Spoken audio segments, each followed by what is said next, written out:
The competition to see who Tennessee's starting quarterback will be in 2025 is over. Joey Aguilar is QB1. But I still have one big question about this quarterback situation that we won't get an answer to until the ball gets kicked off. Hey, Lucas Panzica here from 104.5 The Zone and A to Z Sports. So, not a huge shock, but Joey Aguilar has officially been named Tennessee's starting quarterback just under 2 weeks away from the season opener in Atlanta against Syracuse. And again, it's not terribly surprising. Aguilar comes in as by far the most experienced player of this three-man competition, surrounded by Jake Merklinger and George McIntyre that have never played a large sample size of college football in their careers. Aguilar has 2 seasons as a starting quarterback at the D1 level. And although he's new to the offense, new to Knoxville, he has the NIL valuation tied to him as well, reportedly coming in making over $1 million as he comes over from UCLA, of course, after Nico Iamaleava made his way to UCLA. So this was probably the expected outcome. I think either Merklinger or McIntyre would have had to have an incredible fall camp to usurp Aguilar for this job. But the point is, Joey Aguilar still had to go out and earn it. And I think he did. I don't think this is a knock against Merklinger or McIntyre. And in fact, a lot of good things came out specifically about George McIntyre in that battle. He's a true freshman, though, a guy that just isn't quite ready to be in that position. Aguilar has been there and done that, but of course, he's going to do it now at a level that he has never done it before in the SEC. I do have one big question about Joey Aguilar when he steps out onto the field for Tennessee, because there's a lot of unknowns with this offense specifically in 2025. My question for Joey Aguilar is, he's the best guy in fall camp.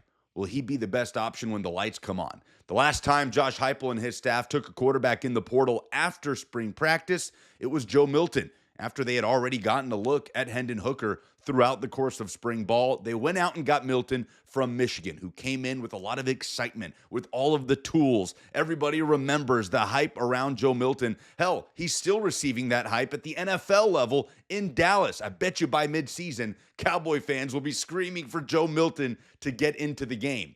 So Joe Milton came in and won the starting job. And then what happened? In week 2, we saw some of the inefficiencies from the offense, some of the overthrows, the inaccuracies. Milton gets hurt in that game against Pittsburgh in 2021. Hendon Hooker comes in, and the rest is history.